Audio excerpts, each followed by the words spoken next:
Times PU college ಚನ್ನರಾಯಪಟ್ಟಣದ ಶಿಕ್ಷಣ ಕ್ಷೇತ್ರದಲ್ಲಿ ಸಾಧನೆ ಮಾಡುತ್ತಿರುವುದಲ್ಲದೆ ಪರಿಸರ ಕ್ಷೇತ್ರದಲ್ಲಿಯೂ ಕ್ರಾಂತಿ ಮಾಡಲು ಮುಂದಾಗುತ್ತಿರುವುದು ಶ್ಲಾಘನೀಯ ಸಂಗತಿ. ಕಳೆದ 5 ವರ್ಷಗಳಿಂದ ನಿರಂತರವಾಗಿ ಪ್ರತಿ ವರ್ಷವೂ ಸಹ 10,000 ಗಿಡಗಳನ್ನು ಉಚಿತವಾಗಿ ವಿದ್ಯಾರ್ಥಿಗಳಿಗೆ ನೀಡುವ ಮೂಲಕ ಶಿಕ್ಷಣದ ಜೊತೆ ಪರಿಸರ ಹಾಗೂ ಸಾಮಾಜಿಕ ಕಳಕಳಿಯನ್ನು ಬೆಳೆಸುವಲ್ಲಿ ಟೈಮ್ಸ್ ಗಂಗಾಧರ್ ಮುಂದಾಗುತ್ತಿದ್ದಾರೆ. ಈ ಉಚಿತ ಗಿಡ ವಿತರಣಾ ಕಾರ್ಯಕ್ರಮಕ್ಕೆ ಶ್ರವಣಬೆಳಗೊಳ ಜೈನ ಮಠದ ಪೀಠಾಧ್ಯಕ್ಷ ಅಭಿನವ ಚಾರುಕೀರ್ತಿ ಭಟ್ಟಾರಕ ಸ್ವಾಮೀಜಿ ನೇತೃತ್ವ ವಹಿಸಿದ್ದರು.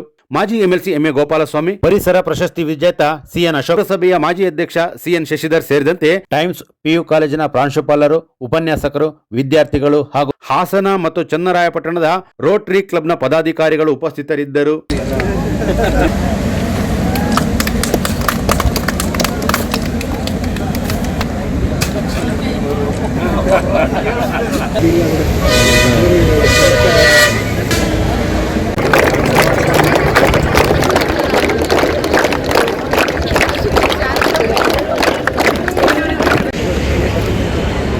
ಕಡೆ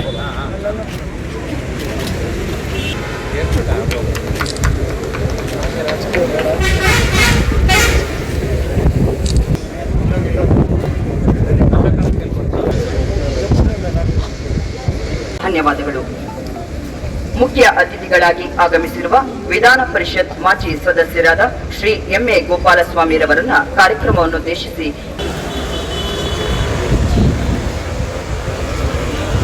ನನ್ನ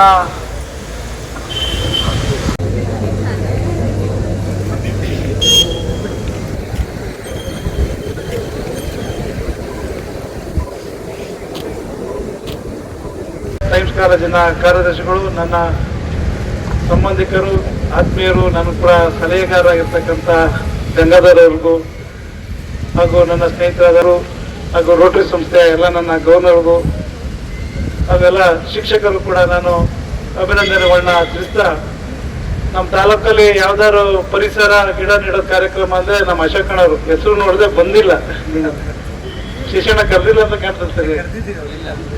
ಅವರಿದ್ರೆ ತುಂಬಾ ಚೆನ್ನಾಗಿ, ಯಾಕಂದ್ರೆ ಒಂದು ರಾಷ್ಟ್ರೀಯ ಪ್ರಶಸ್ತಿ ಪುರಸ್ಕೃತರು ಮತ್ತು ಸಾಮಾಜಿಕ ಕಾಳಜಿ ಇರ್ತಕ್ಕಂಥ ಈ ಒಂದು ಕಾರ್ಯಕ್ರಮ ಇಟ್ಕೊಂಡಿರ್ತಕ್ಕಂಥದ್ದು ನಮ್ಮೆಲ್ಲರಿಗೂ ಸಂತೋಷ. ಯಾಕೆಂದ್ರೆ ಆ ಬೆಂಗಳೂರಿನವ್ರಿಗೆ ಗೊತ್ತಾಗ್ತದೆ, ಈ ಪ್ರಾಸ್ತಾವಿಕ ನುಡಿಬೇಕಾದ್ರೆ ಹೇಳ್ತಾ ಇದ್ರು ಅದ್ರ ಮಹಿಮೆಯನ್ನು, ಅದು ಎಷ್ಟು ಕಾಳಜಿ ಇರ್ತದೆ ಅಂತ. ಅದು ಪಕ್ಷಿಗಳಿಗಿರ್ಬೋದು, ನಾವು ಮನುಷ್ಯರು ಇವತ್ತು ಕೊರೋನಾ ಬಂದಂತ ಸಂದರ್ಭದಲ್ಲಿ ಆಕ್ಸಿಜನ್ ಇಲ್ಲದೆ ಎಲ್ಲೆಲ್ಲಿ ಸತ್ತರು, ಮೈಸೂರು ಭಾಗ, ಚಾಮರಾಜನಗರದಲ್ಲಿ ಸತ್ತಿದ್ದು, ನಮ್ಮಲ್ಲೂ ಕೂಡ ಅದಕ್ಕೆ ಎಷ್ಟು ಬೆಲೆ ಇದೆ ಅಂತ ಇಡೀ ಪ್ರಪಂಚ ನೋಡಾಗುತ್ತೆ. ಹಾಗಾಗಿ ಇಂಥ ಪ್ರತಿಯೊಬ್ಬರು ಕಾಳಜಿ ಇರ್ಬೇಕು.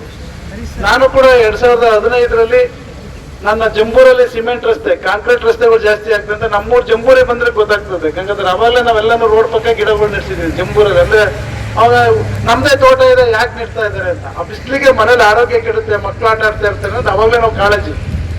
ನಾನ್ ಬರೀ 10,000 ಗಿಡ ಕೊಡ್ತಾ ಇದ್ದೆ.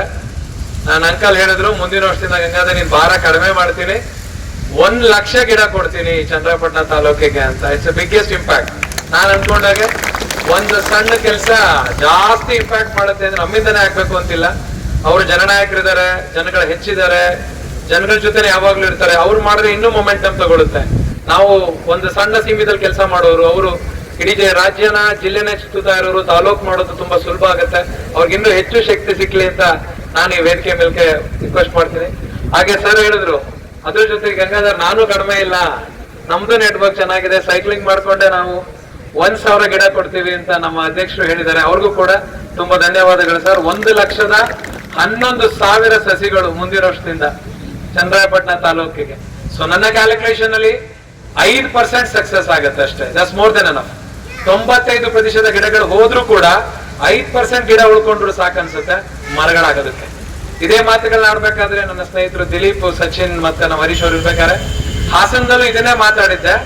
ಮಕ್ಕಳಿಗಲ್ವಾ ಅಂತ ಇದನ್ನ ಮತ್ತೆ ಅದನ್ನೇ ಮಾತಾಡ್ತೀನಿ. ಸ್ವಾಮೀಜಿ ಒಂದೇ ನಿಮಿಷ ಮುಗಿಸ್ಬಿಡ್ತೀನಿ. ನಾನು ನಿಮ್ದೇ ಮಾತುಗಾರ, ಎಲ್ಲರೂ ಕಾಯ್ತಾ ಇರೋದು, ನಾನು ಹೆಚ್ಚು ಪ್ರೊಲಾಂಗ್ ಮಾಡಲ್ಲ. ಬಟ್ ಆದ್ರೂ ನನ್ನ ಮೊದಲನೇ ಪ್ರೇರಣೆ ಈ ಕಾರ್ಯಕ್ರಮ ಮಾಡೋಕೆ ಮಳೆಗಳಿರ್ಬೋದು, ಕೆರೆಗಳಿರ್ಬೋದು, ಎಲ್ಲದಕ್ಕೂ ಕೂಡ ಗೌರವದ ಸ್ಥಾನ ಇದೆ.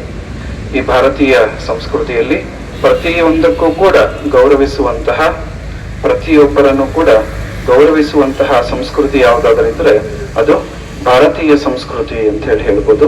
ಹಾಗೆ ಪ್ರತಿ ಒಂದು ಗಿಡ, ಮರ, ನದಿ, ಬೆಟ್ಟ, ಗುಡ್ಡಗಳನ್ನ ಪೂಜಿಸುವಂತಹ, ಗೌರವಿಸುವಂತಹ ಸಂಸ್ಕೃತಿಯಲ್ಲಿ ನಾವೆಲ್ಲ ಜನ್ಮ ಪಡೆದಿದ್ದೀವಿ ಅಂತ ಹೇಳಿ ನಾವೆಲ್ಲ ವಿಶೇಷ ಹೆಮ್ಮೆಯನ್ನ ಪಡಬೇಕಾದಂಥದ್ದು.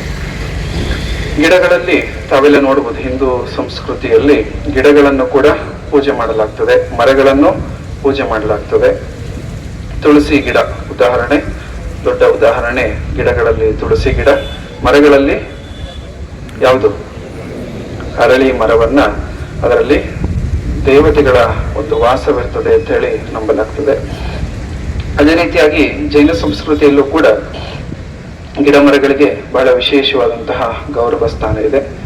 ಜೈನ ಧರ್ಮದ 24 ತೀರ್ಥಂಕರಗಳು ಕೂಡ 24 ವಿಶೇಷ ರೀತಿಯಾದಂತಹ ಮರಗಳ ಕೆಳಗೆ ಅವರ ಮೋಕ್ಷ ಪ್ರಾಪ್ತಿ ಆಗಿರ್ತಕ್ಕಂಥದ್ದು ಅವರಿಗೆ